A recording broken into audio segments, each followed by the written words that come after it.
A ExecTV está a comemorar o seu 6º aniversário, uma boa altura para falar com a pessoa que foi responsável pela criação e desenvolvimento deste projeto.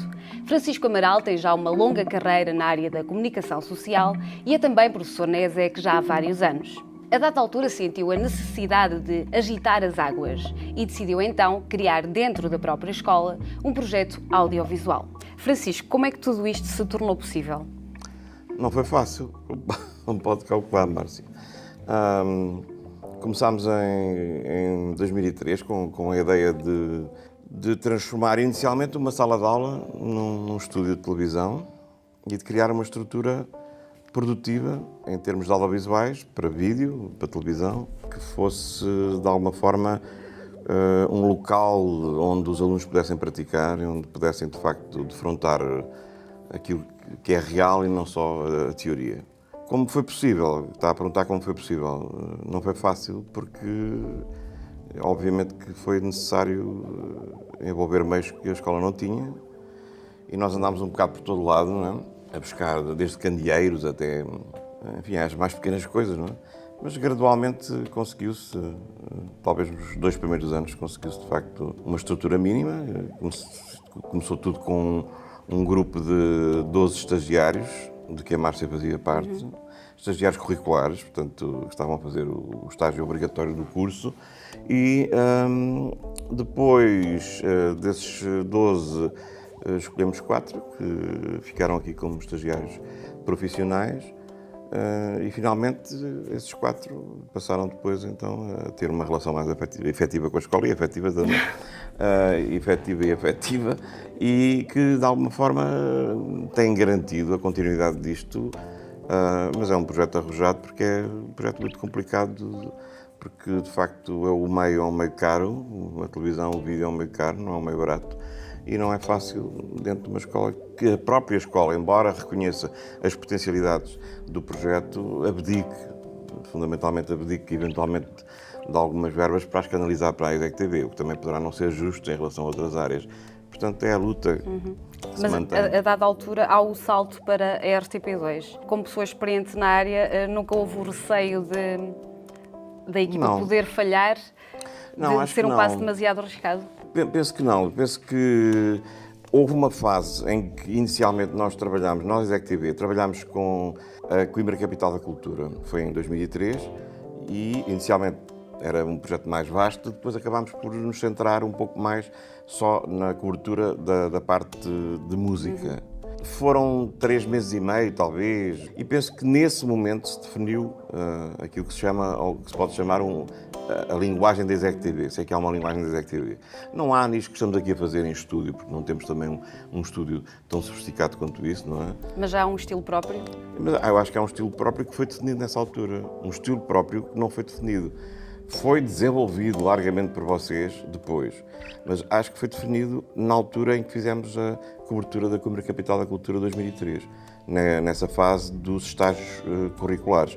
Nós tínhamos muitas discussões em torno dos produtos que estávamos a realizar, e deve-se lembrar disso.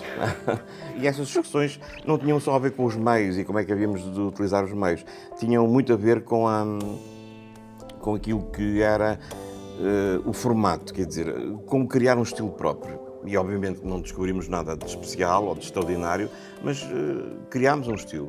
A maior parte das nossas peças não tem voz off, não é?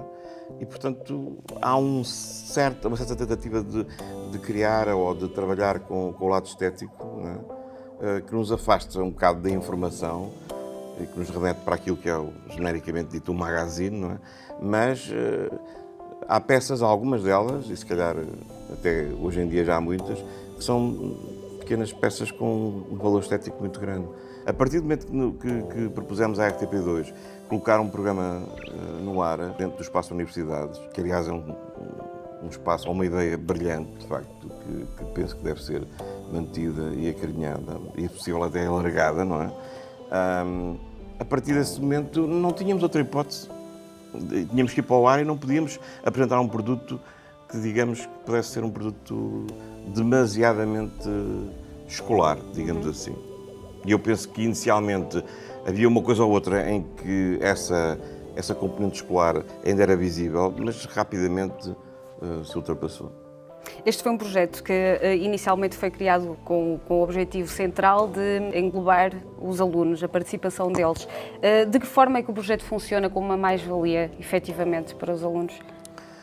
Os alunos da Escola Superior de Educação de Coimbra, dentro da área dos audiovisuais, e hoje em dia também já com o sistema conjugado, porque nós estamos a produzir para a televisão, mas estamos a colocar praticamente tudo disponível na internet, e temos projetos, aliás, plataformas que estão construídas para tentar cruzar os meios e tentar ir um pouco mais longe do que é a produção normal e que está a acontecer um pouco também na própria RTP. Temos os canais da RTP em que isso está a acontecer, temos a RTP Mobile, etc. Mas é um facto que podem contar com aqui uma estrutura onde, não de uma forma demasiadamente, como é que é dizer, dura, mas se calhar de uma forma relativamente agradável, eles compreendem que de facto existem regras, existem necessidades que têm que ser satisfeitas dentro de prazos.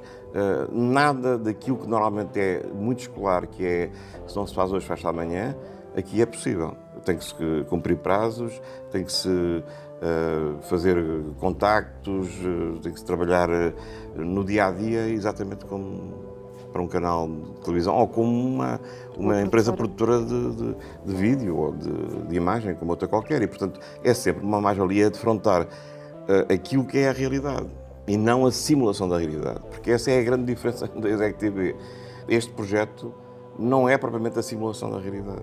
Não é convidar os alunos a virem aqui experimentar e dizer é assim isto que vocês vão encontrar na realidade. Nós aqui, como estamos a expor-nos ao público, obrigamos a que os alunos não simulem a realidade, mas defrontem a realidade. É um bocado diferente. E poderem ver o resultado do trabalho deles, e eventualmente. poderem ver o resultado no ar e noutros suportes e, sobretudo, terem uma coisa que normalmente nos trabalhos escolares não têm, que é o feedback. Quer dizer, o público pode criticar, o público pode gostar, pode não gostar, pode haver, e sabe bem que há críticas de pessoas que deixam nos blogs, que enviam para cá, que falam diretamente com as pessoas e dizem aquilo foi bem feito, estava interessante, aquilo não foi. E as pessoas sabem, portanto, os alunos sabem que estão a expor-se perante o público. E isso é fulcral, não há comunicação social sem público. O projeto é um bocadinho, digamos, ambicioso, no sentido em que tenta transformar 25 minutos num magazine cultural, não só projetando as atividades que acontecem aqui na ESEC, como na própria cidade. É complicado fazer um programa destes sobre cultura, especificamente em Coimbra? O programa não é exclusivamente sobre cultura, mas penso que é preponderantemente sobre cultura. Cultura e as atividades que decorrem fundamentalmente na ESEC. Uma parte do que decorre aqui, mas a escola também não tem atividades todos os dias que mereçam uma cobertura. Tem muita coisa, mas obviamente que nem todas as semanas, nem todos os dias temos coisas para apresentar da escola. E desde o princípio que chegámos à conclusão que havia muita, enfim, uma predisposição interna, nossa da ESEC TV, de todos os que aqui trabalhamos e colaboramos, mas também um interesse da própria cidade, penso eu. A cidade, e se calhar não só esta, e a cidade de Coimbra em particular, que é uma cidade tida como uma cidade do conhecimento, uma cidade cultural, de facto não tem uma cobertura em termos mediáticos que ultrapasse os média locais, não é? E era fulcral dar a conhecer o que se passa na cidade. Eu acho que, de certa forma, conseguimos, para os meios que temos, para a quantidade de pessoas que temos, porque existe um núcleo mais forte que já domina melhor a linguagem e que vai tentando integrar alunos que não dominam ainda tão bem a linguagem e, portanto, ter que trabalhar fora, no exterior, e ir captar coisas que vão decorrendo na cidade.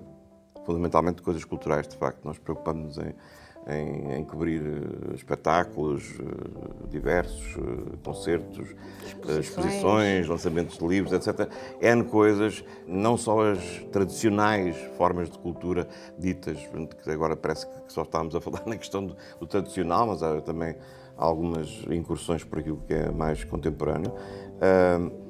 Não é fácil de fazer, mas acho que é uma aposta que a esse nível é ganha, porque a própria cidade reconhece que tem aqui uma janela aberta para dar a conhecer as suas atividades.